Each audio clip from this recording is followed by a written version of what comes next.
السلام علیکم ورحمۃ اللہ وبرکاتہ۔ بسم اللہ الرحمن الرحیم۔ اللہ کے نام سے شروع کرتے ہیں جو بڑا مہربان اور نہایت رحم کرنے والا ہے۔ پارہ نمبر 17 ہے اور سورہ حج آج شروع ہو رہی ہے۔ سورہ حج کا تعارف کریں گے پہلے۔ سورہ حج بقول ابن عباس رضی اللہ تعالیٰ عنہما اور مجاہد مکیہ ہے، سوائے 6 آیتوں کے جو آذانی خصمانی سے شروع ہوئی۔ اس صورت میں 10 رکوع، 78 آیتیں اور 1291 کلمات اور 5075 حروف ہیں۔ اس کی پہلی آیت میں لوگوں کو ڈرایا گیا، یعنی کہ اے لوگو اپنے رب سے ڈرو، بے شک قیامت کا زلزلہ بڑی سخت چیز ہے۔ جس دن تم اسے دیکھو گے، ہر دودھ پلانے والی اپنے دودھ پیتے کو بھول جائے گی اور ہر گابنی اپنا گاب ڈال دے گی، اور تو لوگوں کو دیکھے گا جیسے نشے میں ہیں، حالانکہ وہ نشے میں نہ ہوں گے، مگر ہے یہ اللہ کی مار کڑی ہے، اور کچھ لوگ وہ ہیں اللہ کے معاملے میں جھگڑتے ہیں بے جانے بوجھے اور ہر سرکش شیطان کے پیچھے ہو لیتے ہیں۔ شان نزول: یہ آیت نضر بن حارث کے بارے میں نازل ہوئی جو بڑا جھگڑالو تھا، فرشتوں کو خدا کی بیٹیاں اور قرآن کو پہلوں کے قصے بتاتا اور موت کے بعد اٹھائے جانے کا منکر تھا۔ آگے بیان فرمایا جاتا ہے کہ شیطان کی اتباع سے زجر فرمانے کے بعد منکرین باز پر حجت قائم فرمائی جاتی ہے۔ پھر بتایا جا رہا ہے تمہاری نسل کی اصل، یعنی تمہارے جد اعلیٰ حضرت آدم علیہ السلام کو اس سے پیدا کر کے، یعنی قطرہ منی سے ان کی تمام ذریت کو کہ نطفہ خون غلیظ ہو جاتا ہے، یعنی مصور اور غیر مصور۔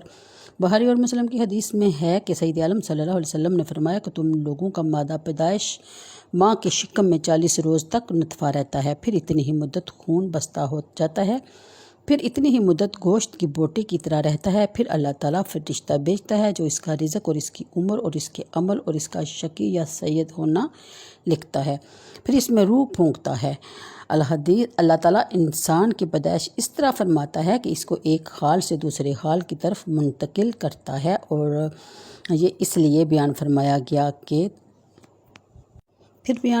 جاتا ہے کہ تاکہ ہم تمہارے لیے اپنی نشانیاں ظاہر فرمائیں، اور ہم ٹھہرائے رکھتے ہیں ماؤں کے پیٹ میں جسے چاہیں ایک مقرر میعاد تک، پھر تمہیں نکالتے ہیں، یعنی کہ بچے کی صورت میں، پھر اس لیے تم اپنی جوانی کو پہنچو، اور تم میں کوئی پہلے ہی مر جاتا ہے، کوئی سب سے نکمی عمر تک ڈالا جاتا ہے کہ جاننے کے بعد کچھ نہ جانے، اور تو زمین کو دیکھے مرجائی ہوئی، پھر جب ہم نے اس پر پانی اتارا تو رو تازہ ہوئی اور پھر بھر آئی۔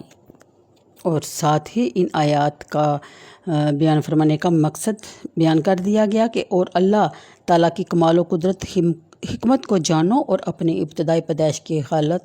پر نظر کر کے سمجھ لو کہ جو قادر برحق بے جان مٹی میں اتنے انقلاب کر کے جاندار آدمی بنا دیتا ہے، وہ مرے ہوئے انسان کو زندہ کرے تو اس کی قدرت سے کیا بعید۔ آیات میں نکمی عمر سے مراد بڑھاپا ہے کہ اس کو اتنا بڑھاپا آ جاتا ہے کہ عقل و حواس بجا نہیں رہتے، اور وہ ایسا ہو جاتا ہے،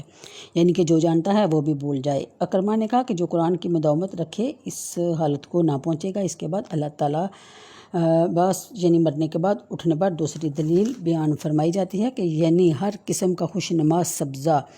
ہر رونق دار جوڑا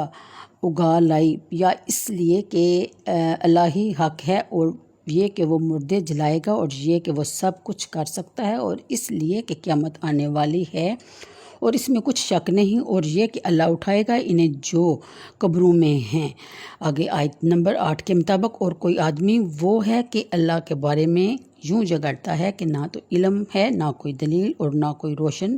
نوشتہ، یعنی کہ تحریر اس کے پاس موجود ہے۔ شان نزول: یہ آیت ابو جہل وغیرہ ایک جماعت کفار کے حق میں نازل ہوئی جو اللہ تعالیٰ کی صفات میں جھگڑا کرتے تھے اور اس کی طرف ایسے اوصاف کی نسبت کرتے تھے جو اس کی شان کے لائق نہیں۔ اس آیت میں بتایا گیا کہ آدمی کو کوئی بات بغیر علم اور بے سند دلیل کے نہیں کہنی چاہیے، خاص کر شان الہی میں، اور جو بات علم والے کے خلاف بے علمی سے کہی جائے گی وہ باطل ہوگی۔ پھر اس پر انداز کہ اصرار کرے اور برا تکبر، اور یعنی کہ اپنی بات پہ اڑ جائے، جاننے بوجھنے کے باوجود بھی اس پر قائم رہے کہ جو وہ کہہ رہا ہے وہ سچ ہے۔ یہ سب تو آج سورہ حج کی ہم نے 10 آیتوں کا ترجمہ مختصر سا بیان فرمایا تاکہ آپ لوگ مزید جاننے کے شوق میں قرآن کریم کھولیں اور اس کو پڑھیں اور اپنی عاقبت اور دنیا سنواریں۔ اللہ حافظ۔